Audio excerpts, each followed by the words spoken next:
आता तो हम उस सेवाएं देते हैं और सरकार भी मानती है, परंतु क्या बहुत बड़ी संख्या होने की वजह से सरकार के सामने ये समस्या आ रही कि हम इसको किस परंतु मैं जो कैडर बनाए हैं उसके साथ हम भी कतई ये स्वीकार नहीं आपके प्रदेश कार्यकारिणी भी स्वीकार थे कैडर जो होमगार्ड की कैडर हम उसका विरोध करते हैं, हमारे को कतई ये बात जस्टिफाइड नहीं, हम इसको लागू होने देंगे।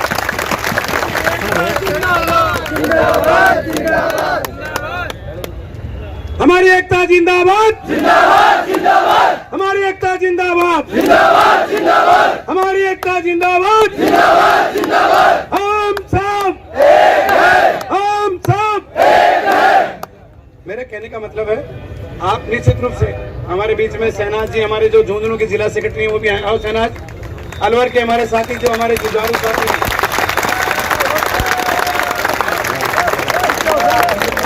हमारे अलवर के राजपाल जी जो जिलाध्यक्ष हैं। पहले इसमें बुरा मानने की चीज है, आपके प्रदेश कार्यकारिणी या जिला कार्यकारिणी के द्वारा हमें विधिवत रूप से खाली कल हनुमानगढ़ में लेटर मिला, पर हमारे सभी जिला शाखा के जिलाध्यक्ष आपकी मांगों के लिए गंभीर है। वो लगातार आज इसके सामने आपसे अलवर के लोग, हमारे जिलाध्यक्ष भी बैठे हैं, झुंझुनू के जिला महासंघ की बैठी हैं, चूरू से हमारी सुनीता जी जो महिला मंत्री हैं। तो कोई बात नहीं, देर आए सवेर आए, हम निश्चित रूप से आपकी भावनाओं की कदर करते हुए हमारे इस बीच में जो हमारे अलवर के जिला अध्यक्ष भाई राजपाल जी यादव, झुंझुनू के जिला महामंत्री भाई शहनाज जी और इनके साथ आए हुए सभी लोगों को मैं कोविड सहयोग के इस शहीद स्मारक के धरने पे हार्दिक स्वागत करता हूं और आपकी भावनाओं को कदर करते हुए मैं इनको ये निर्देशित करता हूं कि कल जो हमारी मुख्यालय समिति की बैठक है उसमें जो भी प्रोग्राम दिया जाए उसमें आप अलवर में ये हुबहू आपके समर्थन में लागू करेंगे।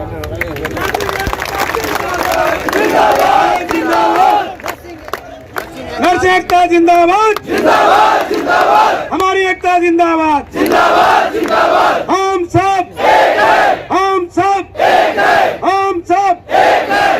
दोस्तों, तो मेरा कहने का मतलब है, आप कहीं देखो लड़ाई ऐसे नहीं सोचेंगे एक दो दिन की बात है, सरकारों के सामने लड़ाई से लड़ते हैं, चाहे बीजेपी की सरकार हो और बीजेपी के कुछ लोग यहाँ आए भी होंगे। अगर मैं उस दिन यहाँ होता तो मैं पूछता कि क्या आपकी सरकार अगर 2024 में आती है तो क्या एक कोविड साहब के रूप में जो हमारे 28,000 नर्सें साथी हैं, जो यहाँ के प्रदेश अध्यक्ष भी आए, पूर्व चिकित्सा मंत्री भी आए, उनसे आप ये राय लेते कि अगर आपकी सरकार बनती है तो क्या आप हमें नियमित करोगे? पर वो बोल ही नहीं पाते, वो बोल नहीं पाते, क्योंकि उनको तो खाली भाषण देना कि क्या पता इसमें मेरे चूरू के वोटर होंगे, आमेर के होंगे, फतेहपुर के होंगे, अलवर के होंगे, झुंझुनू के होंगे। वो आए, उनका मान सम्मान है, पर आपकी प्रदेश कार्यकारिणी से उनसे एक सवाल करना चाहिए था। जैसे मेरे से पूछता हूँ कि कल आप क्या करोगे, तो उनसे पूछता कि अगर राजस्थान में अगर भूल से भारतीय जनता पार्टी की सरकार आती है तो क्या हमें नियमित करोगे क्या? है ना? नहीं, अरे नहीं, तो मैं कहने वाला अगले अगर कोई दूसरा भी कोई नेता आता है, सामान्य है, हमें आए तो आप एक सवाल तो करना कि अगर आपकी सरकार आ गई तो क्या हमें नियमित करोगे क्या? ये आश्वासन तो लो कम से कम। तो कल हमारे उनके बात तो करें। मैं आए इन सरकारों की बात कहता हूँ, चाहे बीजेपी की सरकार हो चाहे कांग्रेस की सरकार हो, जब इनके वेतन भत्ते बढ़ते हैं तो आंख मीच लेते हैं, कबूतर की तरह के 10,000 के 20,000 कर दो, मंत्री कहते हैं 50 के 70 कर दो, परंतु राजस्थान का आम कर्मचारी जब तक सड़कों पर नहीं लड़े और अपनी मांगों को लेकर लाठीचार्ज नहीं करे, भूख हड़ताल नहीं करे, धरना प्रदर्शन नहीं करे, तब तक भी गूंगी और बहरी सरकारें कभी भी हमारी, चाहे सेवारत नर्सेज हो, चाहे वो ग्राम सेवक हो, चाहे पटवारी हो, चाहे वो शिक्षक हो, चाहे चिकित्सक हो, मतलब राजस्थान के अंदर तय कर 47 कैडर इस विभाग में काम करते हैं। तो मेरा कहने का मतलब ये है कि आप डटे रहो, निश्चित रूप से सफलता मिलेगी, ऐसा हमारा विश्वास है आपकी एकता को देखते हुए। और एक मैं आपको पुनः निवेदन करना चाहता हूं, आपके प्रदेश कार्यकारिणी बीच में बैठे वाले जो सभी साथी लोग हैं, कि आप ऐसे कोई लूज कमेंट्स किसी के लिए भी नहीं करें जिससे हमें लेना है, जिससे हमें लेना है। कल एक वीडियो में देख रहा था, हनुमानगढ़ में कोई लोग बोल रहे थे, प्रदेश अध्यक्ष आर्य भाई राजपाल जी, जिलाध्यक्ष अलवर, मेरे सामने सभी शेर दिल मेरे साथी जो यहाँ बैठे हैं, मैं आप सभी का बहुत बहुत आभार और धन्यवाद कहूँगा कि इस कड़कड़ाती धूप में, इस चिलचिलाती धूप में, इस परेशानी में भी आप लोग अपने घर परिवार को छोड़ के अपने हकों के लिए यहाँ बैठे हो। आप सभी बहुत ही शेर दिल हो। दोस्तों, जंगल में बहुत से जानवर होते हैं, लेकिन राज किसी किसी का होता है। और जो राज करने वाले, जो अपने हक के लिए लड़ने वाले हैं, वो सब मेरे सामने बैठे हैं।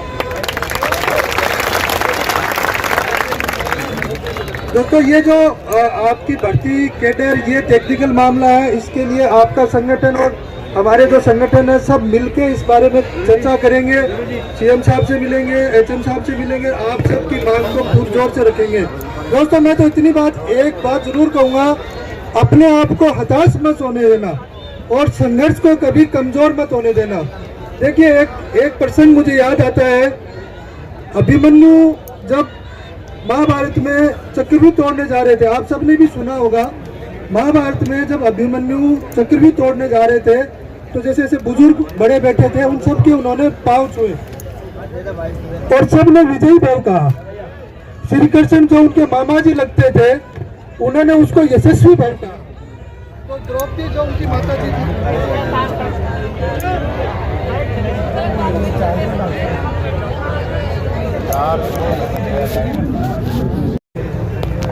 आज जिस प्रकार से आपके संघर्ष का विदित हुआ कि 8वां दिन है और आपके बहुत से साथी, लगभग 5 साथी जैसे विदित हुआ है कि आमरण अनशन पर बैठे हुए हैं, तो जो साथी आमरण अनशन पर बैठे हुए हैं उनके लिए एक बार तालियां बजा करके उनका अभिवादन कर दीजिए कि जो आपके संघर्ष के लिए, आपके भविष्य के लिए, अपने प्राणों तक के लिए, अपने स्वास्थ्य के साथ भी इस तरह का वो कर रहे हैं। तो उनके लिए एक बार मैं बहुत उनको उत्साहवर्धन करता हूं, उनको आभार प्रकट करता हूं कि आपके जज्बे और सलाम के लिए।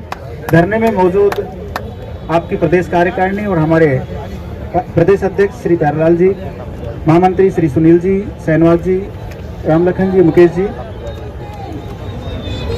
आप लोगों ने जिस तरह से कोविड काल के दौरान जो सराहनीय कार्य किया है और लगातार 8 दिन से आप जिस तरह से अपने भविष्य के लिए, अपने हक के लिए, अपने अधिकारों के लिए, अपने परिवार के लिए आज इस तपती हुई धूप में राजधानी के अंदर लगातार धरना दे रहे हैं और जिस संख्या के साथ धरना दे रहे हैं, उन सभी क्रांतिकारी साथियों को मैं कहना चाहूंगा, एक बार वो जो भी क्रांतिकारी साथी एक बार हाथ खड़ा करें प्लीज, क्योंकि ये लड़ाई लड़ने वाले अगुवा हैं। हाथ खड़ा करके पीछे पीठ की तरफ ले जाइए प्लीज और अपनी पीठ थपा लीजिए कि आप उस संघर्ष के लिए खड़े हुए हैं। वो साथी हैं जो 28,000 लोगों का, कई लोग कहते हैं कि 28,000 लोगों का नेतृत्व कर रहे हैं। आप 28,000 नहीं, आप लगभग 1.5 से 2 लाख लोगों का नेतृत्व कर रहे हैं, क्योंकि वो परिवार आपके साथ जुड़े हुए हैं, उनकी लड़ाई आप लड़ने के लिए आप बैठे हुए हैं। राज्य सरकार ये जो कोविड हेल्थ असिस्टेंट हैं, जैसे राज्य सरकार ने बजट घोषणा में भी किया कि वॉलंटियर फोर्स का गठन कर दिया जाएगा। भाई क्यों गठन कर दिया जाएगा? होमगार्ड की तर्ज पर क्यों गठन कर दिया जाएगा?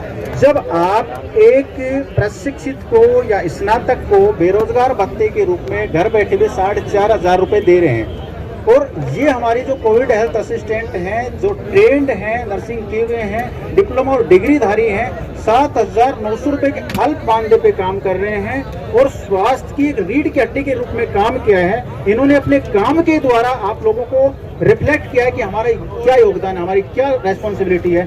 तो इनको एक्सटेंशन देने में क्या दिक्कत आ रही है? तो मैं नहीं समझता कि इनको कोई दिक्कत आ रही है। बस बात है तो केवल मंशा की बात है कि ये 28,000 लोगों को हम किस तरह से नियमित कर सकते हैं, इनको किस तरह से हम कैडर में शामिल करते हुए, क्योंकि अभी तक लोग कहते हैं कि टास्क फोर्स का गठन कर देंगे। मैं तो ये मानता हूँ कि जिस दिन आपने नर्सिंग पूरी कर ली थी या जिस दिन आपने डिग्री या डिप्लोमा पूरा कर दिया था, उसी दिन नर्स बन गए थे। पद मायने नहीं रखता, कौन नर्स देती है, कौन नर्स फर्स्ट है, कौन नहीं। आपकी योग्यता मायने रखती है। आपकी योग्यता नर्सिंग है तो आप नर्सिंग के अधिकारों के लिए, नर्सिंग प्रोफेशन के लिए आप आएंगे। तो जो भी संविदा कैडर में शामिल करे और नैतिकीकरण के आपके रास्ते को ले, मैं आज राज्य सरकार से इसी रूप में मांग करता हूं। और जो भी क्रांतिकारी साथी यहाँ आपकी आवाज को बुलंद कर रहे हैं, उन सबको सादर नमन करता हूं। हम जिस भी तरह से हमारे पास जो सहयोग हो पाएगा, एज जिला कार्यकारिणी के रूप में, प्रदेश कार्यकारिणी के रूप में हम आपके साथ खड़े रहेंगे। आपने बोलने का मौका दिया, बहुत बहुत धन्यवाद एवं आभार, और आप साथियों का बहुत बहुत आभार। Thank you.